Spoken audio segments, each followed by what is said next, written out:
Meu nome é Luiz, tenho 67 anos, e jamais pensei que chegaria o dia em que meu próprio filho me chamaria de louco na frente da minha nora e dos meus netos.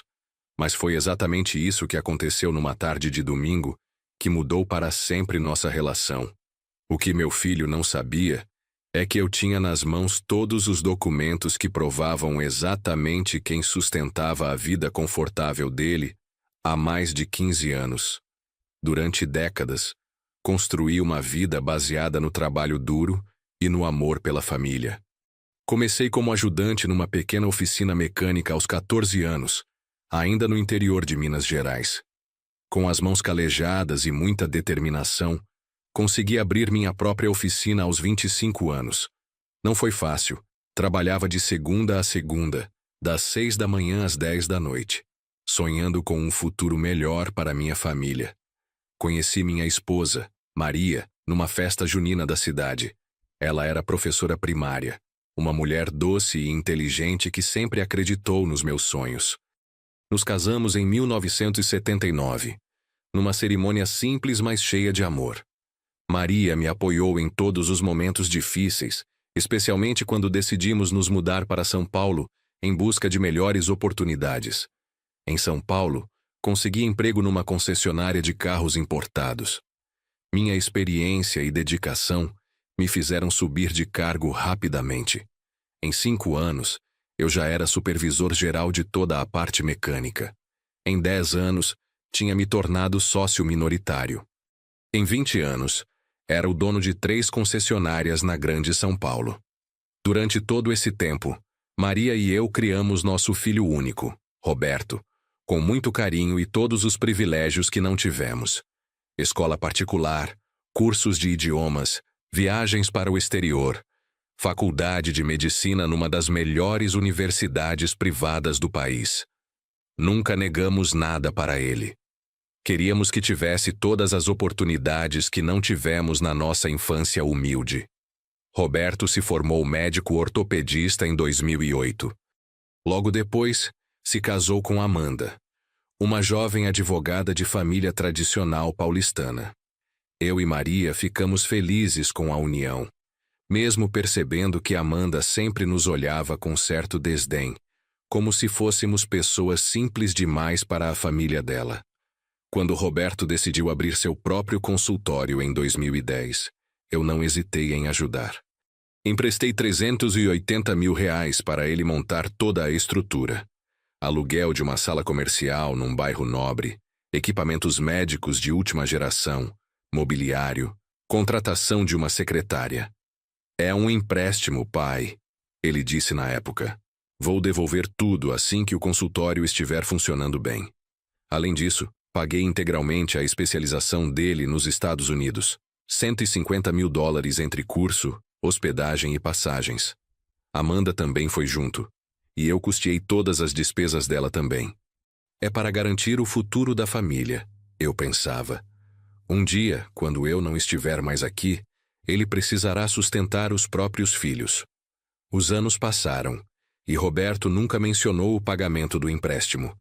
Sempre que eu tocava no assunto, ele mudava de conversa ou dizia que o consultório ainda estava se estruturando. Amanda sempre apoiava o marido. Seu Roberto, você sabe como é difícil começar um negócio. É preciso ter paciência. Em 2015, Maria descobriu um câncer agressivo. Foram 2 anos de tratamento intensivo, com as melhores clínicas particulares, medicamentos caríssimos, enfermeiras 24 horas. Gastei mais de R$500 mil no tratamento dela, vendendo uma das minhas concessionárias para bancar tudo. Roberto, sendo médico, deveria ter nos apoiado mais, mas sempre estava muito ocupado com o consultório. Maria faleceu em 2017 e uma parte de mim morreu junto com ela. Roberto veio ao velório, ficou algumas horas e depois sumiu. Não me visitou durante os primeiros meses de luto mais intenso. Amanda justificava. Ele está com muito trabalho, seu Roberto. Você entende, né? Mesmo sozinho e enlutado, continuei ajudando meu filho financeiramente. Quando Amanda engravidou do primeiro filho, em 2018, paguei todo o enxoval do bebê. Berço, carrinho, roupinhas, tudo das melhores marcas. Gastei R$ 45.000. Quando ela engravidou do segundo em 2020, repeti o processo. Mais R$ 50.000 em enxoval. Roberto comprou uma casa nova em 2019, num condomínio fechado de luxo. Precisava de R$ 200.000 de entrada. Adivinhem quem emprestou? Claro, com a promessa de que seria devolvido assim que possível. A essa altura, meu filho já me devia mais de R$ 800.000, sem contar os juros que qualquer banco cobraria. Mas o que mais me doía não era o dinheiro. Era a falta de gratidão, de reconhecimento, de afeto verdadeiro. Roberto só aparecia quando precisava de algo. No meu aniversário de 65 anos ele nem apareceu. No Dia dos Pais, recebi apenas uma mensagem de WhatsApp. Parabéns, pai. Estamos corridos aqui. As coisas pioraram quando comecei a ter alguns problemas de memória. Nada sério, apenas pequenos esquecimentos normais da idade. Numa consulta de rotina, comentei com Roberto sobre isso pedindo orientação médica. Ele mal me ouviu e disse: Pai, isso é coisa da idade. Todo mundo esquece as coisas. Amanda, que estava presente, riu de forma sarcástica. Ainda bem que as finanças da família não dependem do senhor, né, seu Roberto? A frase me incomodou, mas deixei passar. Afinal, ela era minha nora, mãe dos meus netos. No início de 2023, comecei a ter alguns problemas cardíacos. Nada grave, mas que exigiam acompanhamento médico regular e medicamentos controlados. Meu plano de saúde cobria tudo, mas alguns remédios específicos eu tinha que comprar particular. Eram cerca de R$ 200 por mês em medicamentos. Foi nessa época que Roberto começou a demonstrar impaciência comigo. Quando eu ligava para ele, notava que ele atendia com irritação. Quando eu tentava conversar sobre meus problemas de saúde, ele sempre parecia com pressa. Pai, eu tenho pacientes esperando, era a frase padrão dele. Amanda ficou ainda mais distante. Nas poucas vezes que os visitava, ela mal falava comigo. Os netos, Guilherme de 4 anos e Sofia de 2, eram educados para me cumprimentar rapidamente e depois se afastar. Era como se eu fosse um estorvo na vida deles. O ponto de ruptura chegou num domingo de março de 2023. Era aniversário do Guilherme, meu netinho mais velho. Roberto não me convidou para a festa, mas eu decidi aparecer mesmo assim. Afinal, era meu neto, e eu queria entregar pessoalmente o presente que havia comprado. Um conjunto de Lego de R$ 800. Quando cheguei na casa dele, a festa estava no auge. Havia cerca de 20 crianças no jardim, pais conversando, uma decoração linda com tema de super-heróis. Vi que Roberto havia contratado animadores, alugado brinquedões infláveis, montado uma mesa de doces digna de festa de rico. Ao me ver, Roberto parou de conversar com os outros pais e veio até mim com cara fechada. Pai, o que você está fazendo aqui? Eu não te convidei. A frase me pegou de surpresa. Olhei ao redor e vi que outros pais estavam nos observando. Roberto, é aniversário do meu neto. Trouxe um presente para ele. Pai, você não pode simplesmente aparecer aqui sem avisar. Temos nossos próprios planos. A voz dele estava alta, chamando a atenção das pessoas próximas. Amanda se aproximou, claramente irritada. Seu Roberto, já conversamos sobre isso. O senhor precisa entender que temos nossa própria vida, nossa própria rotina. Não dá para ficar aparecendo assim sem mais nem menos. E senti o sangue subir à cabeça, mas tentei manter a calma. Amanda, eu só queria dar o presente para o Guilherme. Posso pelo menos cumprimentar meu neto?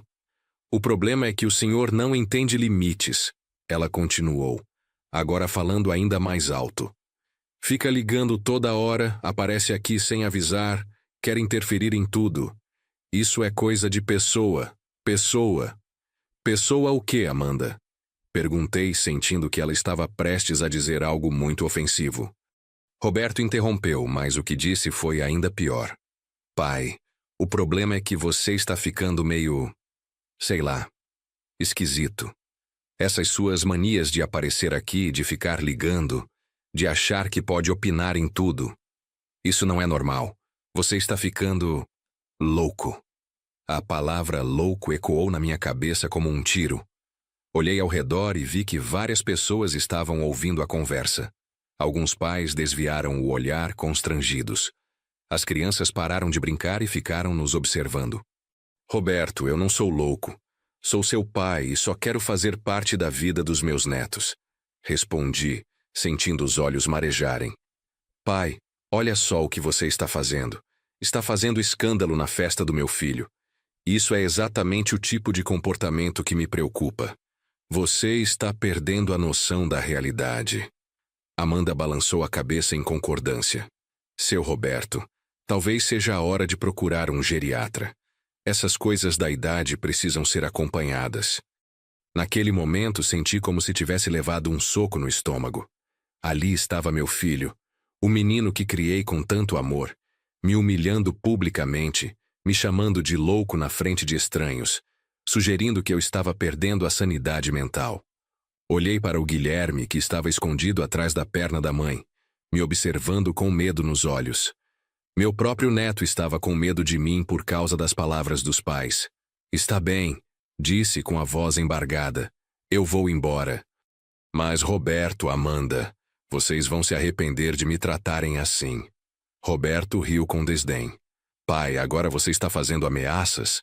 Isso só confirma o que estou dizendo. Você realmente precisa de ajuda médica. Saí daquela festa com o coração partido, mas também com uma decisão tomada. Chegou a hora de meu filho descobrir quem realmente sustentava a vida confortável dele. Durante todos esses anos, eu havia guardado cuidadosamente todos os comprovantes, todos os documentos, todas as transferências bancárias. Cheguei em casa e fui direto ao meu escritório. Abri o cofre onde guardava os documentos importantes e comecei a separar tudo. Comprovantes dos empréstimos, extratos bancários, recibos de pagamentos, contratos assinados. Estava tudo lá, organizadinho, esperando o momento certo. Durante anos, além dos empréstimos diretos, eu também havia ajudado Roberto de outras formas que ele nem imaginava. O plano de saúde da família dele? Eu pagava R$ 4.500 por mês. O condomínio da casa dele? Eu pagava R$ 1.800 por mês. O financiamento do carro da Amanda? Eu pagava as prestações, R$ 2.300 por mês. Além disso, descobri que Roberto nunca havia declarado os empréstimos que recebi como receita. Todos aqueles valores deveriam ter sido declarados ao imposto de renda como empréstimos recebidos de pessoa física. A Receita Federal tem regras muito claras sobre isso, especialmente quando se trata de valores altos. Peguei o telefone e liguei para meu contador, Sr. Evaldo, que cuidava das minhas finanças há mais de 20 anos. Seu Luiz, que bom ouvir sua voz. Como posso ajudá-lo? Evaldo, preciso da sua ajuda numa situação delicada. Emprestei muito dinheiro para meu filho ao longo dos anos, e ele nunca declarou esses valores. Quais são as implicações disso? Evaldo ficou em silêncio por alguns segundos. Seu Luiz, se estamos falando de valores altos, isso pode ser considerado sonegação fiscal. A Receita pode cobrar impostos retroativos, multas e juros. Dependendo do valor total, pode até virar processo criminal. Estamos falando de mais de R$ 1 milhão ao longo de 15 anos. Meu Deus, seu Luiz, isso é muito sério. Seu filho pode estar devendo centenas de milhares de reais para a Receita Federal. E o pior, se eles descobrirem por conta própria, as penalidades são muito maiores. E se ele quiser regularizar a situação? Aí é diferente. Existe o programa de regularização tributária. Ele pode confessar a dívida espontaneamente e parcelar o pagamento. As multas são menores e não vira processo criminal. Entendi. E quanto ao ressarcimento dos empréstimos que fiz para ele? Ah, isso é questão civil. Se o senhor tem documentos comprovando os empréstimos, pode cobrar judicialmente. Com juros e correção monetária, deve estar passando dos 2 milhões hoje em dia. Desliguei o telefone com um plano formado na minha cabeça. Não era sobre vingança, era sobre justiça. Meu filho precisava entender o valor do que eu havia feito por ele durante todos esses anos. Na segunda-feira de manhã, liguei para o Roberto. Ele atendeu com aquele tom de sempre. Oi, pai, estou numa consulta. Posso te ligar depois? Roberto, é urgente. Preciso conversar com você hoje. Pai, já conversamos sobre isso. Você precisa entender que tenho minha vida, meus compromissos. Roberto, é sobre dinheiro. Muito dinheiro.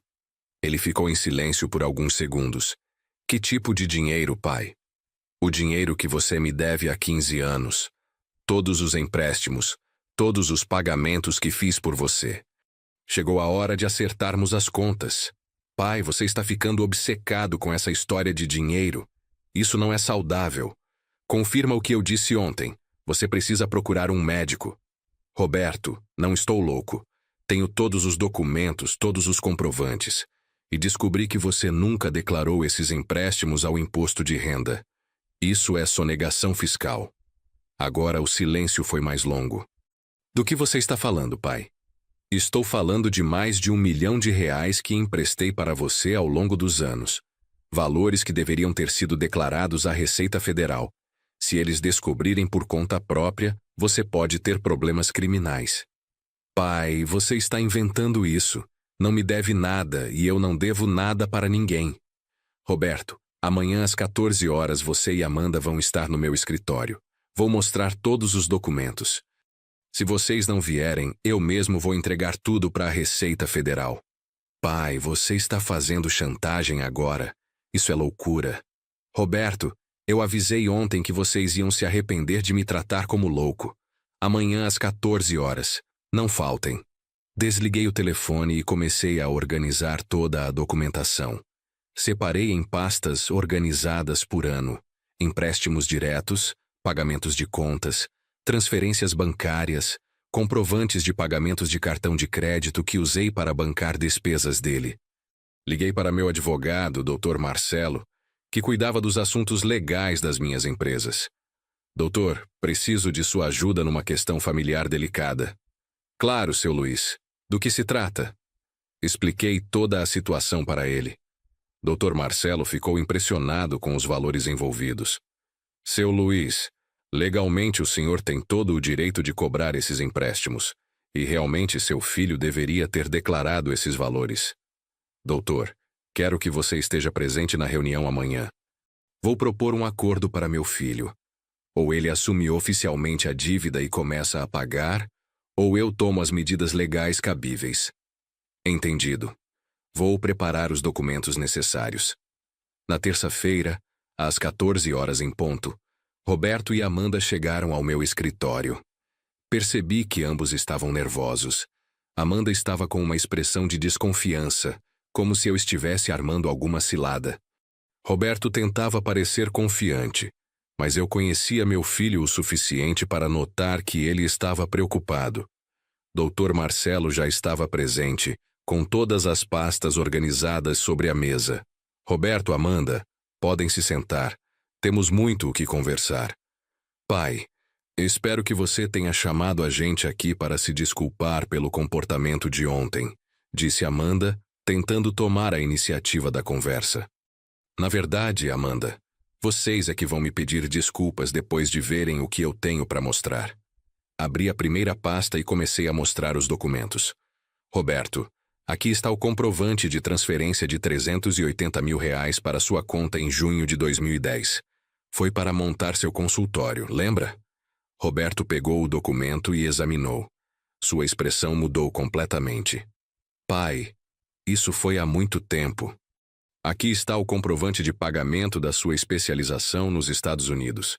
$150 mil, convertidos em R$290 mil na época. Amanda, suas despesas de viagem também estão aqui. Mais R$45 mil. Amanda pegou os documentos com mãos trêmulas. Seu Roberto, isso foi um presente. Não foi presente, Amanda. Foi empréstimo. Vocês dois assinaram um documento na época reconhecendo a dívida. Está aqui. Mostrei o documento assinado com as duas assinaturas reconhecidas em cartório. Roberto passou a mão na cabeça, claramente nervoso.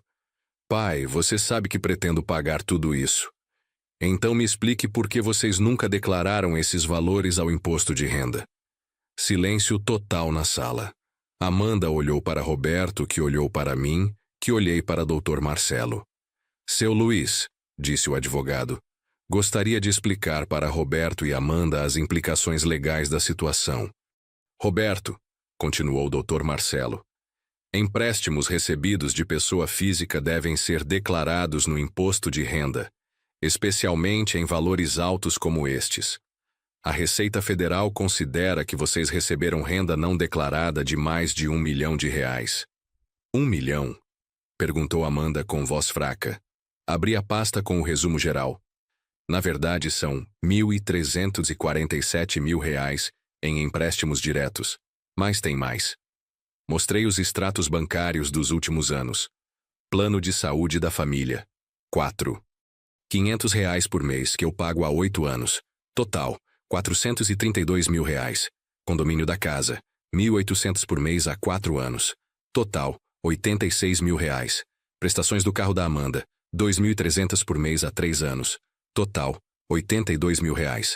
Roberto estava pálido. Pai, eu não sabia que você pagava tudo isso. Roberto, quem você acha que pagava? Você nunca se perguntou como conseguia manter um padrão de vida tão alto com a renda do consultório? Amanda estava passando mal. Quanto é o total? Doutor. Marcelo consultou seus cálculos. Com juros e correção monetária, estamos falando de aproximadamente R$2,1 milhões. E isso sem contar as multas e juros que a Receita Federal pode cobrar pela sonegação. Sonegação? Roberto se levantou da cadeira. Pai, eu não soneguei nada. Roberto, não declarar renda recebida é sonegação, sim. E pela quantidade de anos e valores envolvidos pode virar processo criminal. Amanda começou a chorar. Roberto, o que vamos fazer? De onde vamos tirar esse dinheiro todo? Foi nesse momento que resolvi mostrar minha proposta. Eu não quero destruir vocês financeiramente. Só quero que reconheçam o que fizeram comigo ontem. Roberto, você me chamou de louco na frente dos seus amigos, me humilhou publicamente, sugeriu que eu precisava de tratamento psiquiátrico. Pai, eu estava nervoso, não pensei no que estava dizendo. Roberto, durante 15 anos eu sustentei sua vida de classe alta. Paguei sua formação, seu consultório, sua casa, seus carros, seu plano de saúde, tudo. E vocês me trataram como se eu fosse um estorvo, como se eu fosse louco. Amanda parou de chorar e me olhou. Seu Roberto, a gente não sabia. Não fazia ideia de que o senhor pagava tanta coisa. Amanda, vocês nunca se perguntaram? Nunca quiseram saber? Vocês simplesmente assumiram que tinham direito a tudo isso?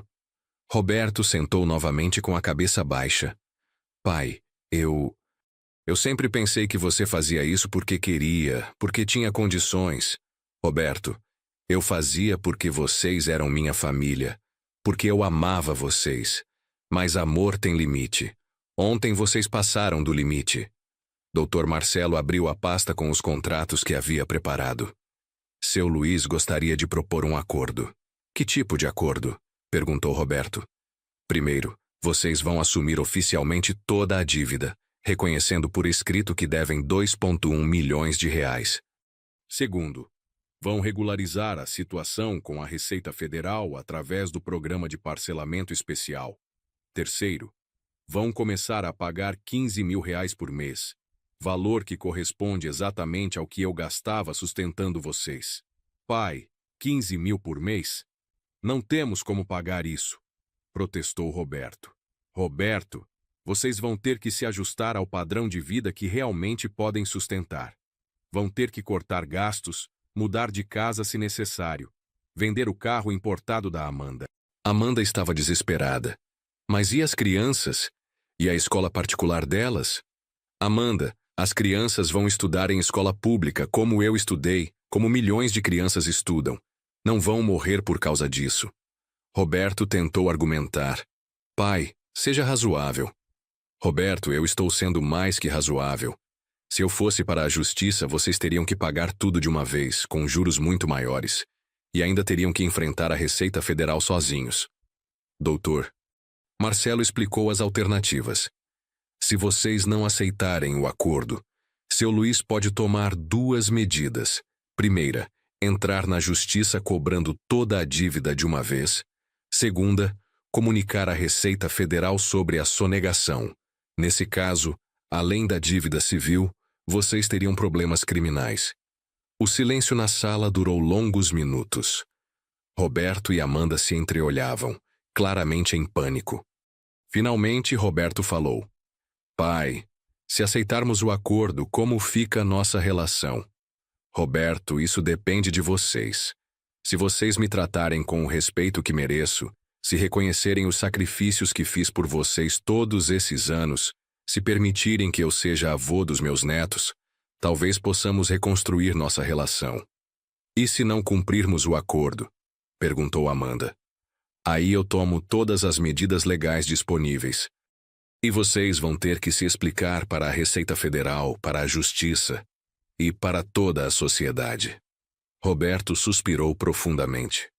Pai, eu peço desculpas pelo que disse ontem. Foi horrível da minha parte. Roberto, pedir desculpas é o primeiro passo. Mas as ações têm consequências. Durante 15 anos vocês se acostumaram a me desrespeitar, porque sabiam que eu sempre perdoava, sempre ajudava mesmo assim. Amanda também pediu desculpas. Seu Roberto, eu também peço desculpas.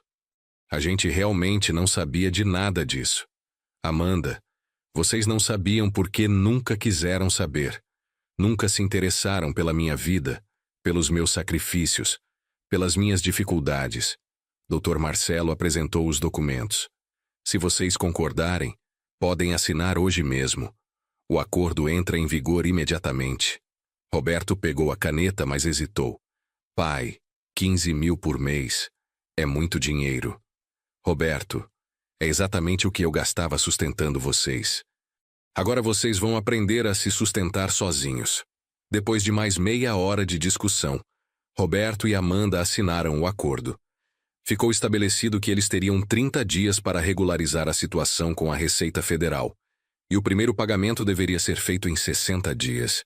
Saíram do meu escritório cabisbaixos, claramente assustados com a nova realidade financeira que enfrentariam. Eu me senti aliviado, mas também triste. Não era assim que eu queria que as coisas fossem resolvidas. Nos dias seguintes, percebi mudanças significativas no comportamento deles. Roberto começou a me ligar regularmente, não mais com pressa ou irritação, mas querendo conversar, saber como eu estava passando. Amanda também mudou completamente. Passou a me tratar com um respeito que não demonstrava há anos.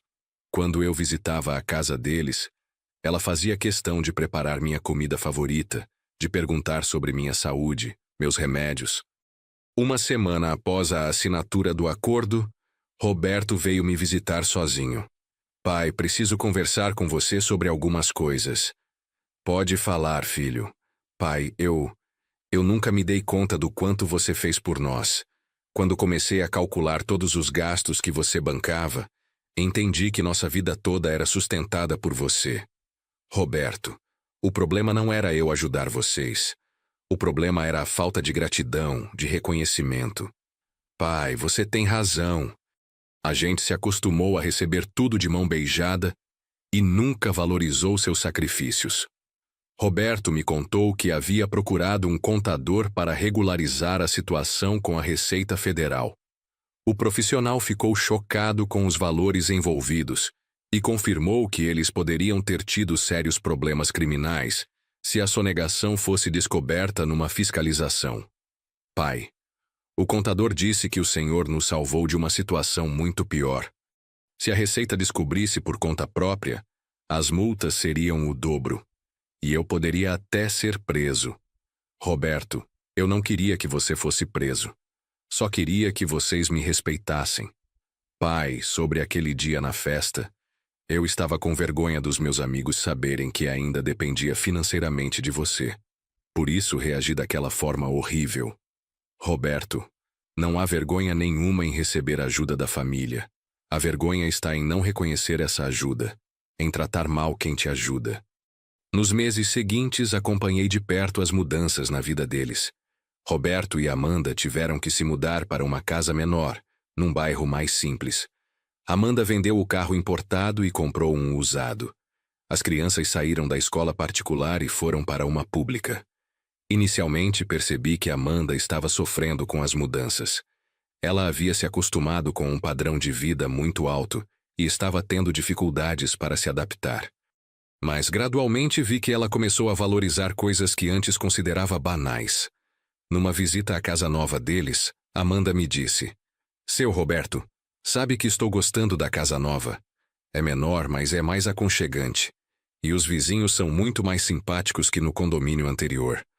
Roberto também parecia mais leve, mais humano. "Pai, sabe que descobri uma coisa? Eu estava trabalhando feito louco para manter aquele padrão de vida alto, mas na verdade não precisava de tudo aquilo. A gente é mais feliz agora, vivendo de acordo com nossa renda real." O relacionamento com meus netos também melhorou drasticamente. Antes, eles eram educados para me cumprimentar rapidamente e se afastar.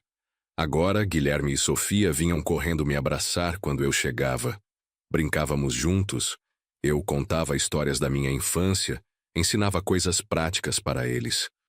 Guilherme, com seus 5 anos, me disse uma coisa que me emocionou. "Vovô, agora você vem mais vezes aqui.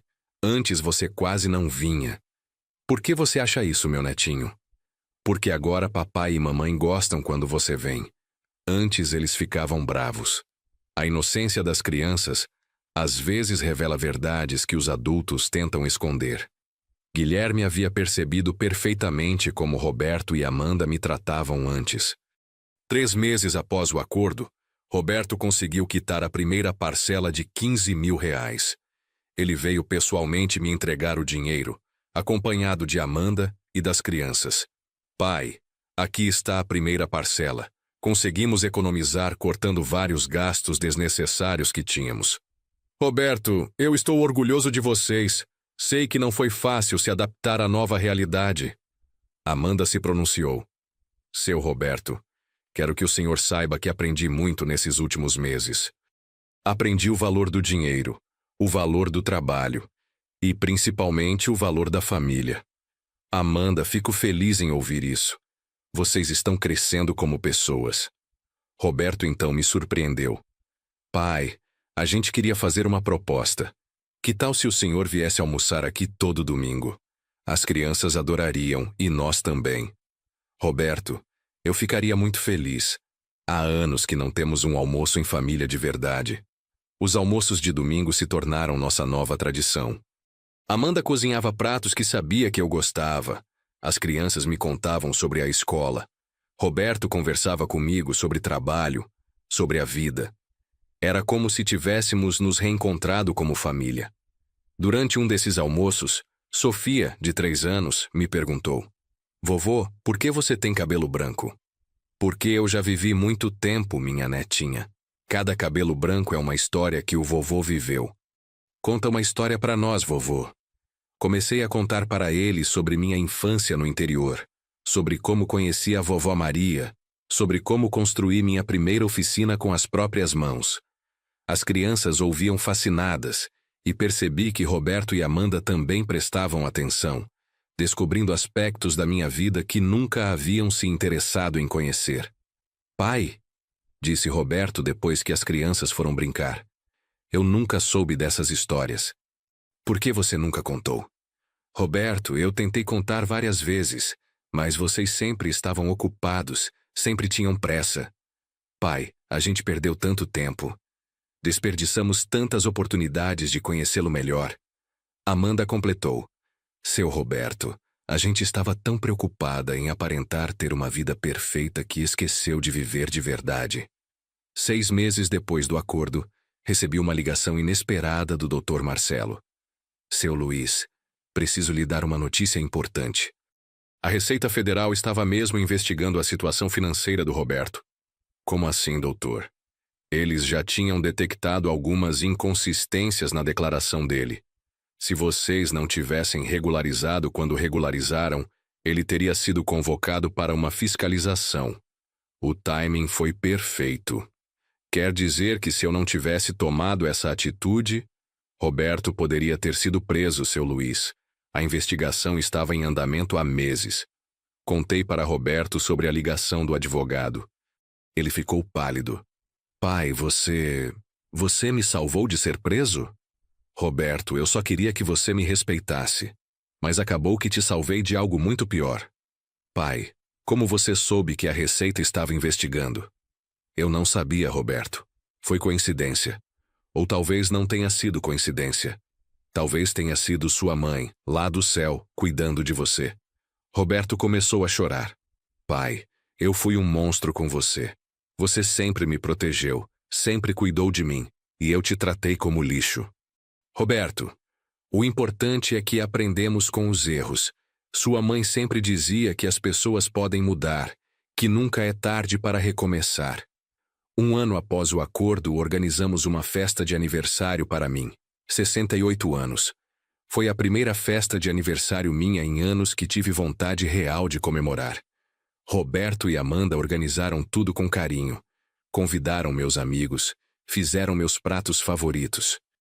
Durante a festa, Roberto fez um discurso que me emocionou. Pessoal, quero aproveitar para falar sobre meu pai. Durante anos, eu não valorizei os sacrifícios que ele fez por mim e por minha família. Eu achava que tudo que ele fazia era obrigação dele. Hoje eu sei que não era obrigação, era amor. E eu quase perdi esse amor por causa da minha ingratidão. Amanda também se pronunciou. Seu Roberto é um exemplo de pai, de homem, de caráter. Eu demorei para perceber isso, mas hoje tenho orgulho de fazer parte desta família. Os amigos presentes ficaram emocionados. Alguns me disseram depois que Roberto havia mudado muito, que parecia uma pessoa mais madura, mais humilde. 2 anos depois, Roberto me procurou com uma proposta inesperada. Pai, que tal se você viesse trabalhar comigo no consultório? Não como empregado, mas como sócio. Sua experiência com pessoas, sua sabedoria de vida, seria muito valiosa. Roberto, eu não entendo nada de medicina. Pai, mas você entende de gente. Muitos dos meus pacientes são pessoas da sua idade, que passaram por dificuldades parecidas com as suas. Eles se identificariam com você. A proposta me intrigou. Aos 69 anos, eu estava aposentado, mas ainda tinha energia e vontade de trabalhar. Roberto, que tipo de trabalho eu faria? Pai, você poderia ser nosso conselheiro sênior. Conversar com os pacientes, entender suas dificuldades, dar apoio emocional. Muitas vezes, o que os pacientes mais precisam é de alguém que os escute de verdade. Aceitei a proposta, e foi uma das melhores decisões da minha vida. Descobri que tinha jeito para lidar com pessoas que estavam passando por momentos difíceis. Minha experiência de vida, minhas dificuldades superadas, serviam de inspiração para muitos pacientes.